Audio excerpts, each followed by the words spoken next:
One of Theo's killers just snitched. Apparently, after being left alone in the interrogation room, Dave Murphy didn't realize the camera was rolling and started reenacting the murder.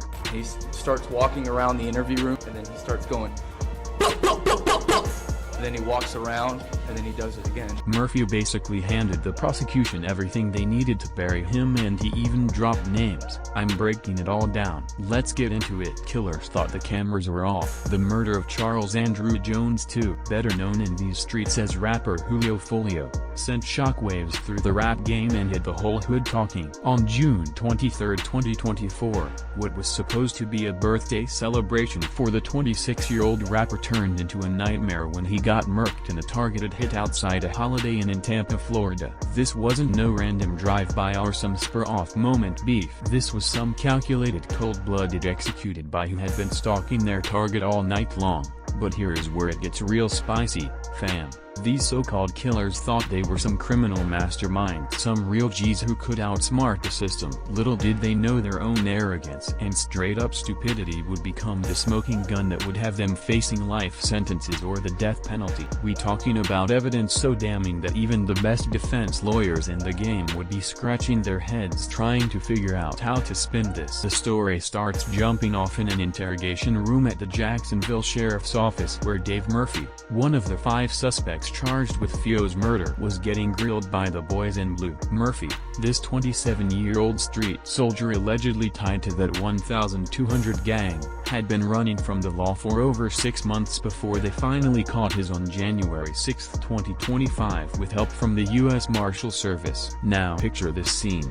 Real talk. You got detectives going hard in the paint, asking all kinds of questions, trying to get this to slip up and incriminate himself. Murphy's sitting there trying to play it cool, trying to give just enough answers to seem like he's cooperating without snitching on himself or his homies. The tension in that room was thicker than a bowl of grits, with these investigators pressing him about where he was the night of the murder, who he was rolling with, and what his role was in this whole conspiracy that led to Theo getting smoked. Then came the moment that changed everything. The moment that had this street looking like the biggest fool in Jacksonville.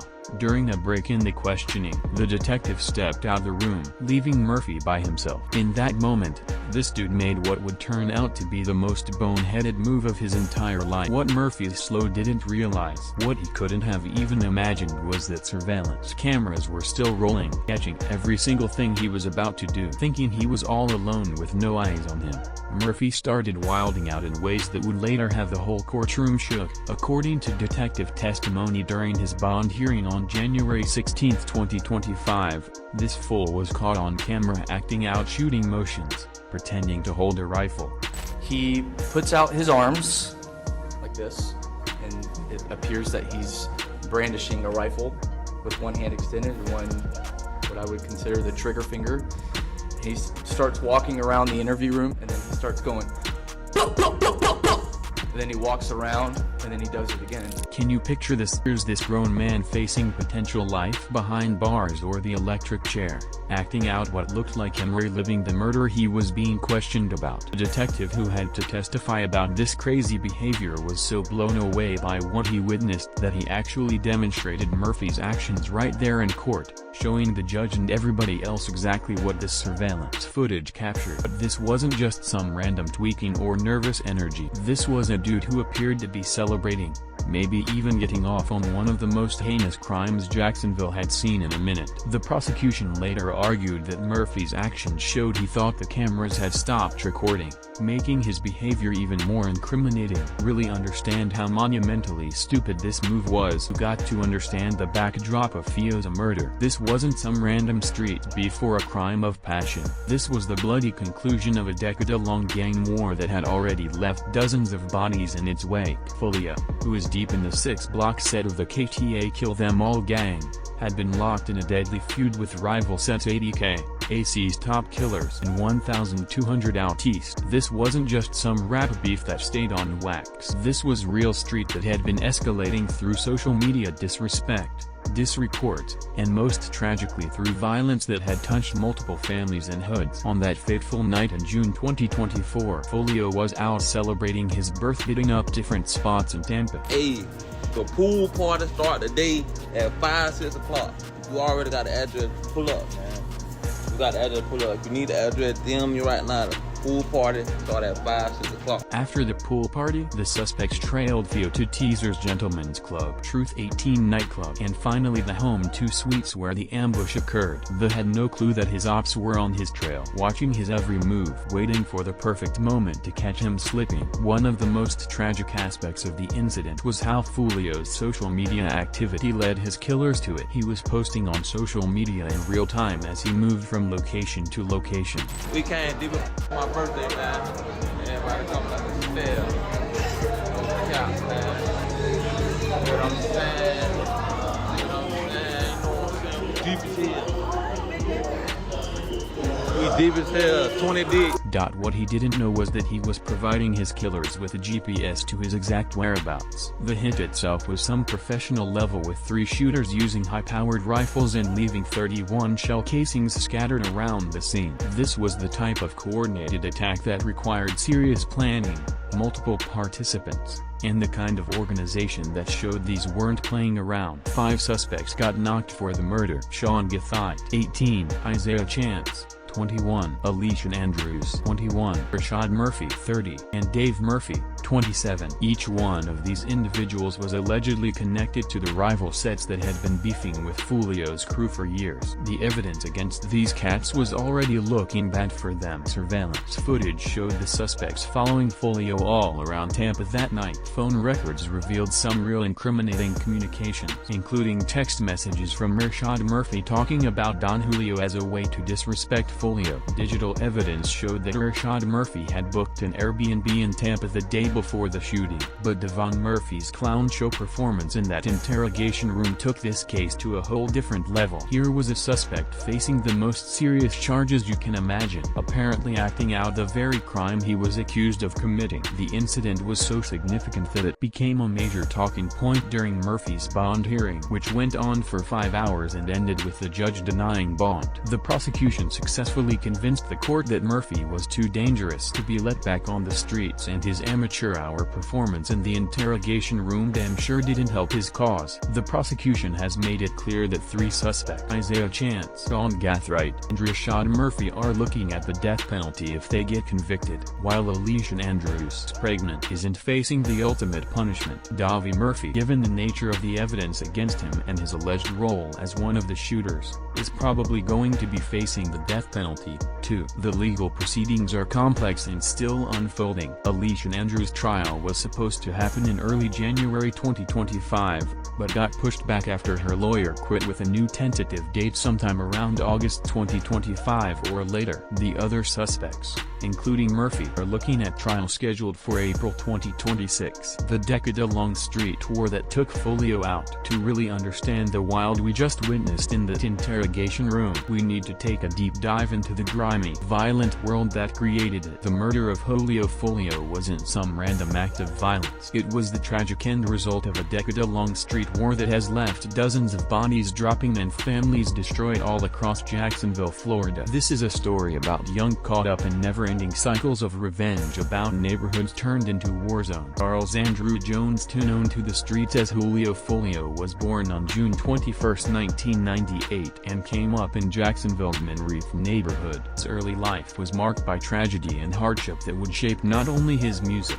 but also his path toward the gang lifestyle that would ultimately get him killed. His pops got murdered in a 2011 shooting when Foolio was just 13 years old, an event that left a permanent scar on the young man and pushed him deeper into the street culture that surrounded him. Foolio got put on with the 6-block set of the KTA Kill Street gang crew that operated primarily in the Monreef area and was known for getting into all kinds of illegal activities. His music often reflected these affiliations with bars that spoke to the harsh realities of street life and the constant threat of violence. On the flip side of this deadly equation was another young whose life had been similarly shaped by violence and loss. Tito Tyrone Bullard, known in the rap game as Young Nace, was born on February 12, 1998 in East Chicago, Indiana, but moved to Jacksonville when he was young, growing up with his moms and 11 brothers in tough circumstances. Ace's early life was marked by struggle and hardship. His father also got killed in 2011, the same year as Foolio's father, creating parallel tragedies that would shape both young men's futures. Young and Ace got affiliated with the ATK's Top Killers gang, which was named after him and represented a rival faction to Foolio's 6 Block crew. This rivalry would become the central axis around which years of violence would revolve, drawing in dozens of other young adults, ultimately creating a web of loyalty, betrayal, and revenge that would prove impossible to escape. The beef that would eventually get Foolio murked started getting serious in 2017 with the killing of his 18-year-old cousin, Zion Malik Brown. This incident is believed to have sparked a deadly gang war, setting off a chain reaction of retaliatory violence that would escalate over the following years. The conflict reached a devastating peak on June 5, 2018. A shooting at the St. John's Town Center left young Ace wounded and 3 others dead.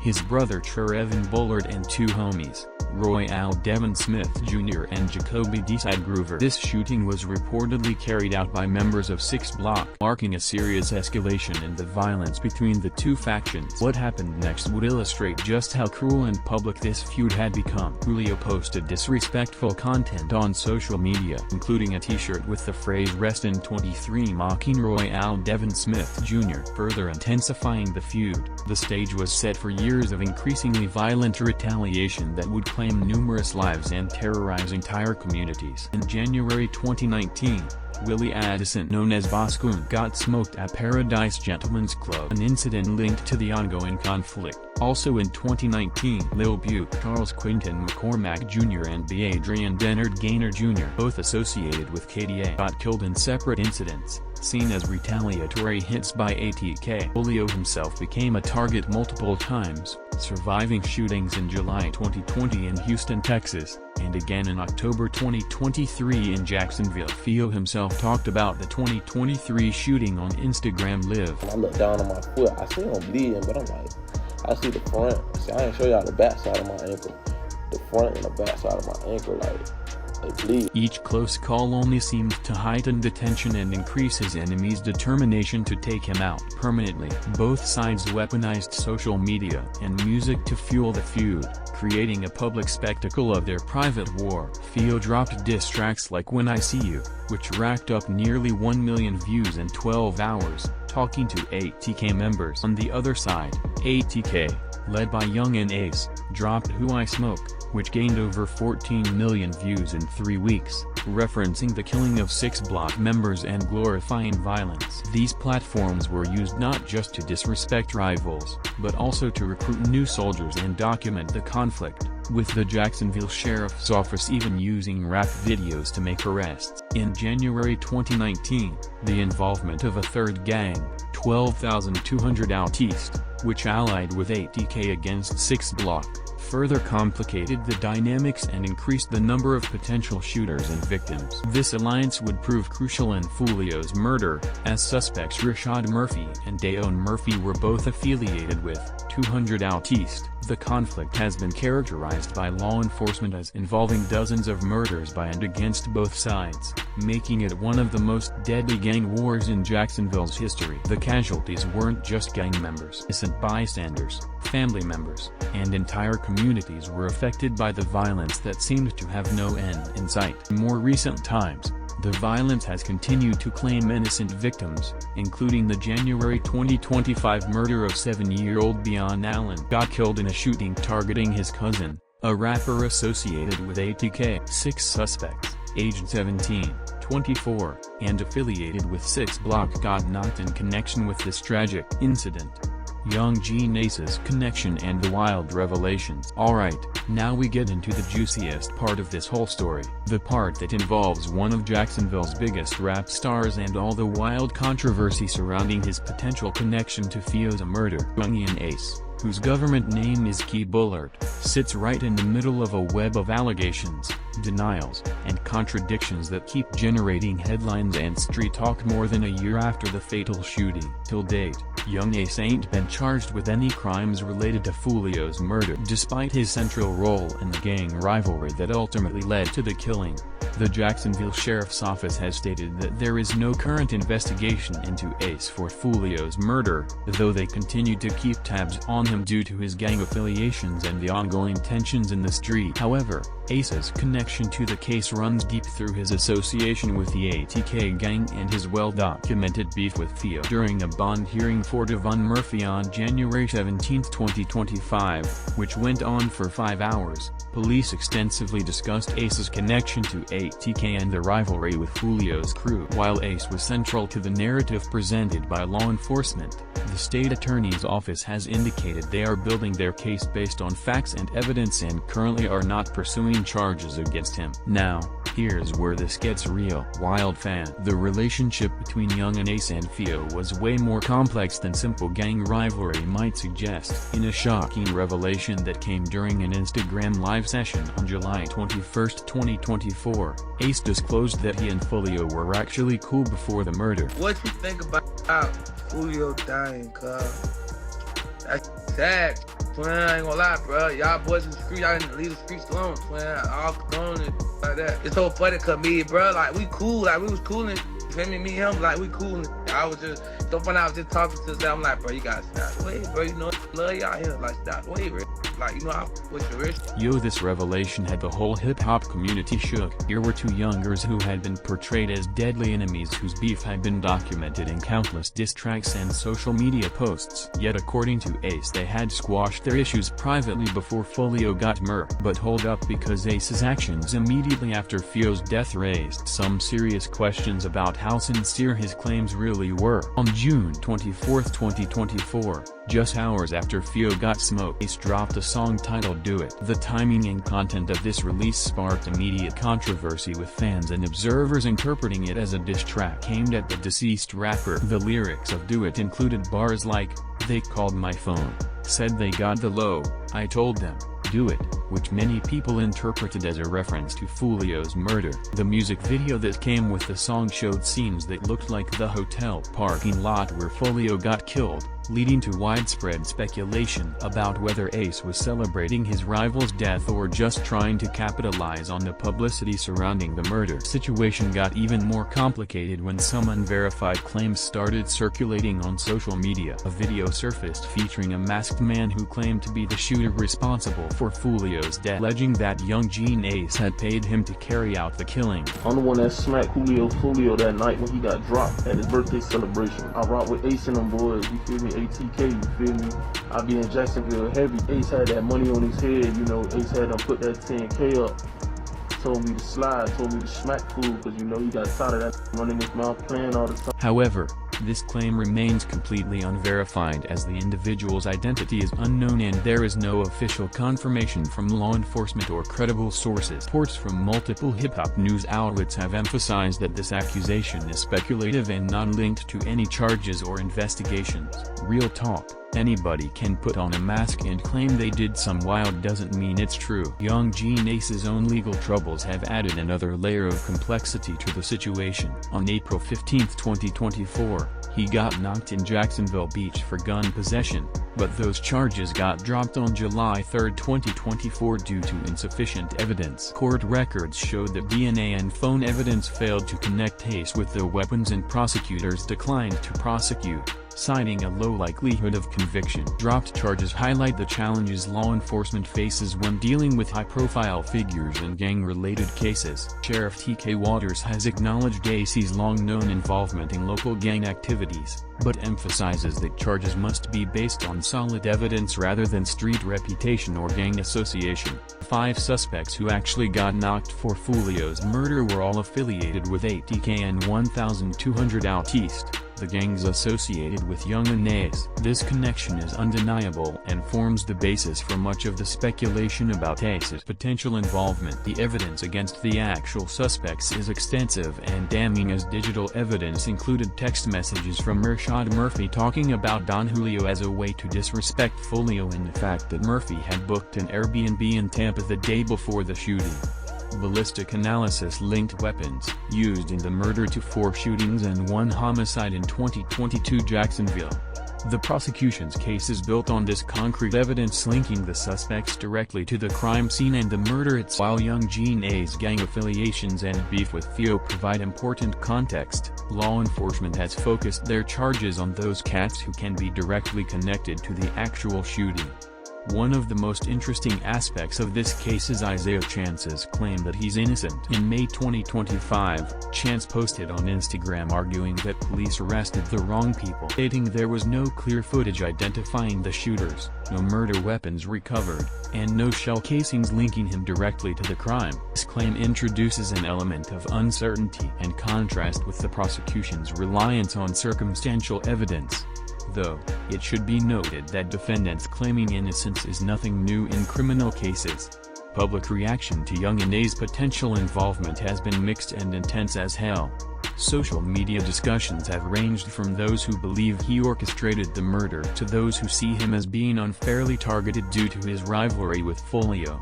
Following the arrest of his affiliates, Ace posted on Instagram stating, "When you approach me, be ready to die or go to jail. That's my mentality." A statement that was seen by some as a general warning, but was made in the context of the murder case. Law enforcement's approach to young Gene Ace reflects the delicate balance they must maintain between investigating potential connections and avoiding charges based solely on association or street reputation.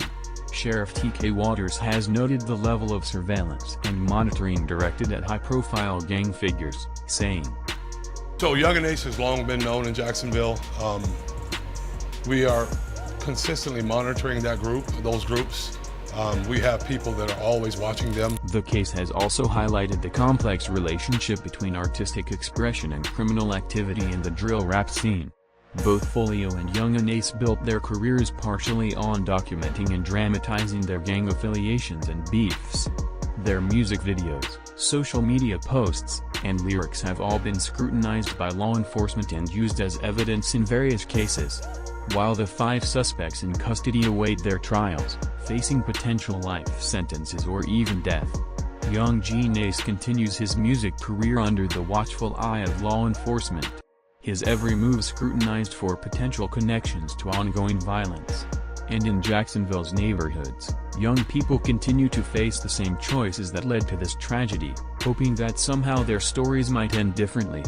But one thing's for sure, this case has exposed the ugly reality of how social media beefs can turn deadly, how gang loyalty can lead young to throw their lives away, and how the streets always demand payment for debts that should never have been incurred in the first place. Thank you for watching. If you enjoyed watching this video, click on one of the boxes playing on your screen to watch more similar content.